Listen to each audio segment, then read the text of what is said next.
मेरे प्रिय मित्रों, जय श्री राम। मैं मनोज भाई ज्योतिषाचार्य आज फिर आपके सम्मुख उपस्थित हुआ हूँ एक नए विषय को लेकर, जिसमें आज मैं जानकारी दूंगा। आज ही मंगल ने राशि परिवर्तन किया है 26 अगस्त 2024 को।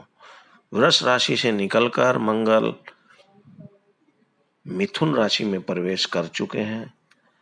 उसका क्या प्रभाव पड़ेगा आप सभी 12 राशियों वालों के लिए बताऊंगा। मेष से लेकर मीन तक सभी 12 राशि कैसे उसके प्रभाव में आएंगी और क्या उनका परिणाम उनको मिलेगा, अच्छा या बुरा, वो सारी बातें बताऊंगा। मेरे साथ आप शुरू से आखिर तक बने रहें और जिन लोगों ने अभी तक चैनल को सब्सक्राइब नहीं किया है वो चैनल को भी सब्सक्राइब करें और बेल आइकन भी दबाएं, जिससे नोटिफिकेशन के रूप में आपको नई नई जानकारी मिलती रहे। क्योंकि मैं काफी दिन के बाद आज बना पा रहा हूं, कुछ अपने कार्यों में व्यस्त होने के कारण नहीं बना पाया था।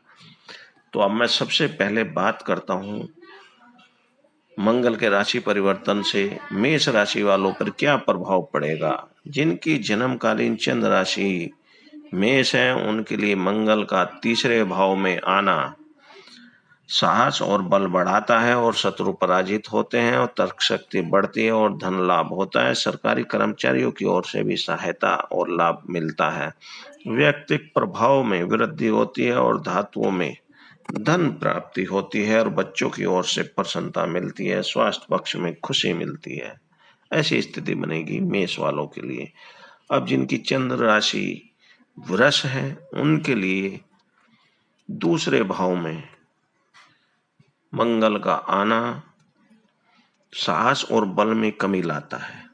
कार्यों में असफलता मिलती है और सरकार की ओर से भी भय रहता है। विवाद लड़ाई झगड़े का डर रहता है और धन से परेशानी होती है और साथ ही मान सम्मान को भी ठेस लगने का डर रहता है और चोरों अग्नि और दुष्ट लोगों को हानि होती है और गृह में झगड़ा हो जाता है। शरीर में पित्त प्रकोप के कारण कष्ट होता है और गले और कंठ की खराबी या पीड़ा होती है। ऐसी स्थिति बनती है वृष वालों के लिए। अब मैं बताता हूँ मिथुन वालों के लिए क्या फल लेकर आ रहे मंगल। जिनकी जन्मकालीन चंद्र राशि मिथुन है उनके लिए मंगल का प्रथम भाव में आना यात्रा में दुर्घटना की आशंका रहती है। बीमारी और ऑपरेशन का डर रहता है और कई कठिनाइयों का सामना भी करना पड़ सकता है।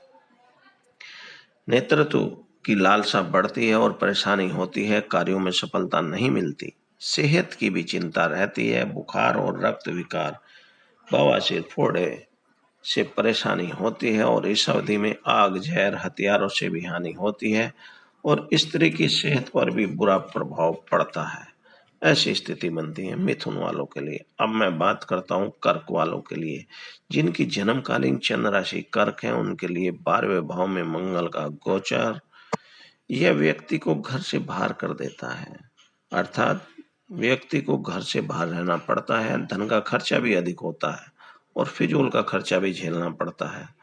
भाइयों से भी मनमुटाव हो जाता है और मान हानि होती है। स्त्री को कष्ट होता है और घर स्त्री सुख नहीं मिलता और गृह में कलह क्लेश का वातावरण रहता है। संतान और विशेषकर पुत्रों को कष्ट होता है। बड़े भाई का स्वास्थ्य भी बिगड़ता है और धन प्राप्ति होती है और धन हानि भी होती है। उसी के कारण बड़ी संतान से भी दुख मिलता है और स्वास्थ्य की भी चिंता रहती है। ब्लड प्रेशर, नेत्र रोग, अनिद्रा और मानसिक बेचैनी की स्थिति बनेगी। ऐसी स्थिति बनती है कर्क वालों के लिए। अब मैं बात करता हूँ सिंह वालों के लिए क्या फल लेकर आ रहे। जिनकी जन्मकालीन चंद्र राशि सिंह है उनके लिए मंगल का 11वें भाव में आना सुख, लाभ और धन देता है। किसी से नहीं डरता।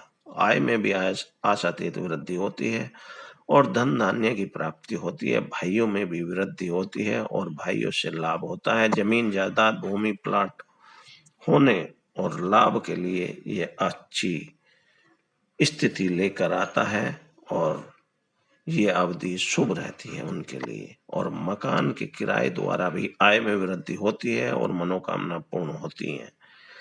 कार्यों में सफलता मिलती है और शत्रु भी मित्र बन जाते हैं। दिया धन वापस मिल जाता है। नौकरी में लाभ प्राप्त होता है और दबदबा बना रहता है। ऐसी स्थिति बनती है सिंह वालों के लिए। अब कन्या राशि वालों के लिए क्या फल लेकर आ रहे मंगल? जिनकी जन्मकालीन चंद्र राशि कन्या है, उनके लिए 10वें भाव में मंगल का आना, किसी भी कारणवश घर से बाहर रहना पड़ता है, कारोबार में रुकावटें आती हैं और विवाद का डर रहता है, चोरी आदि का भय रहता है, माता को कष्ट होता है, व्यक्ति स्वयं अपने स्वभाव के कारण दुख उठाता है और शरीर में आघात आदि द्वारा रोग की उत्पत्ति हो सकती है। कार्यालय में भी अगर नौकरी कर रहे हैं तो विरोध का सामना करना पड़ सकता है। अब मैं बात करता हूँ तुला राशि वालों के लिए क्या फल लेकर आए। जिनकी जन्मकालीन चंद्र राशि तुला है, उनके लिए मंगल का गोचर 9वें भाव में होने के कारण यात्रा में परेशानी और हानि हो देता है। रोजगार व्यवसाय में परेशानी और बाधा आती है और भाइयों से कष्ट होता है, पराजय का सामना करना पड़ता है और भाग्य को धक्का लगता है और धन की कमी महसूस होती है।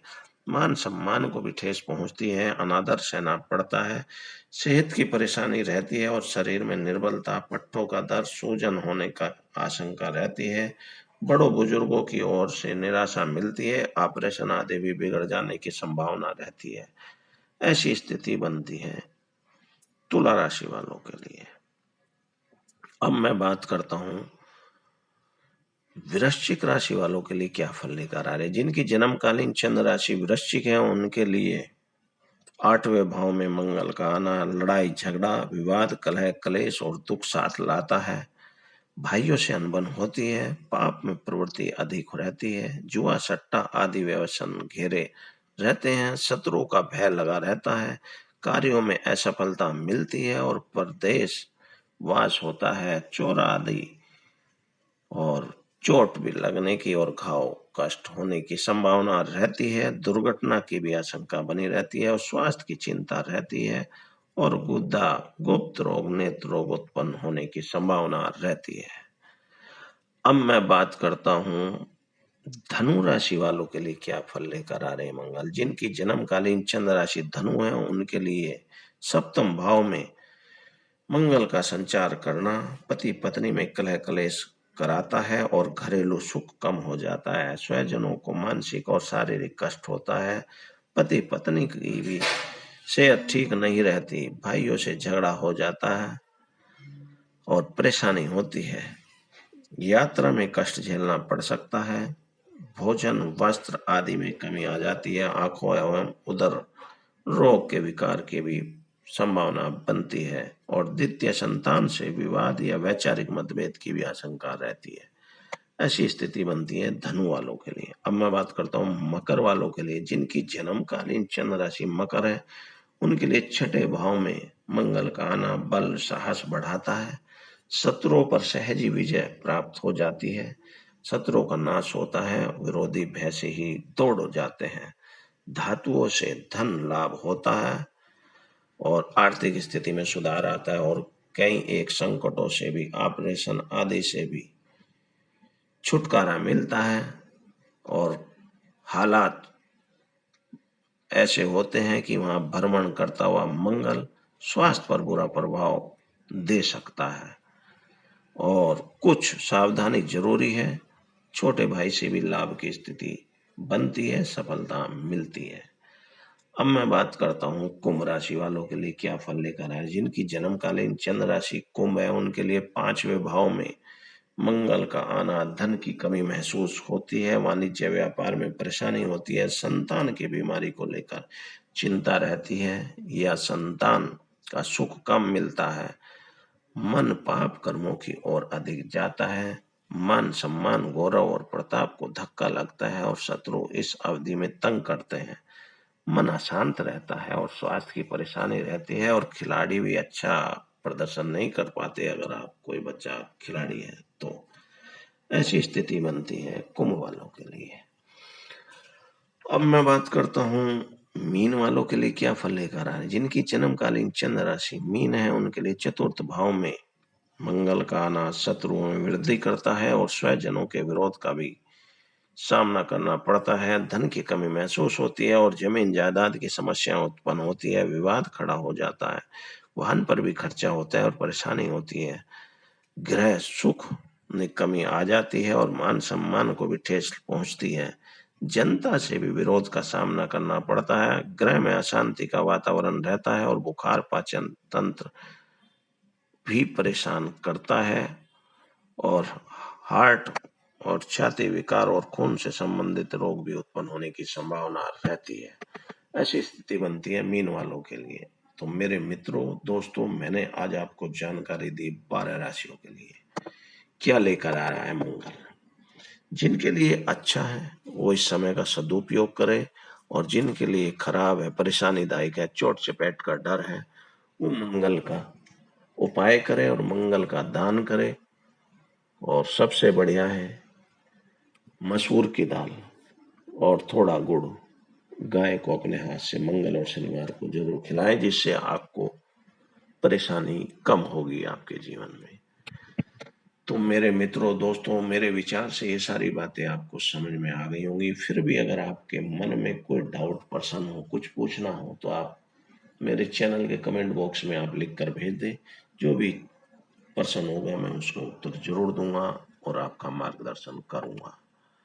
इन्हीं सभी बातों के साथ आज फिर मैं अपनी वाणी को विराम देता हूं। कल फिर मुलाकात करेंगे ऐसे ही किसी नए विषय को लेकर। आप मेरे साथ बने रहें, जुड़े रहें। मैं ऐसे ही आपका मार्गदर्शन करता रहूंगा और अच्छी अच्छी जानकारी देता रहूंगा। जय श्री राम।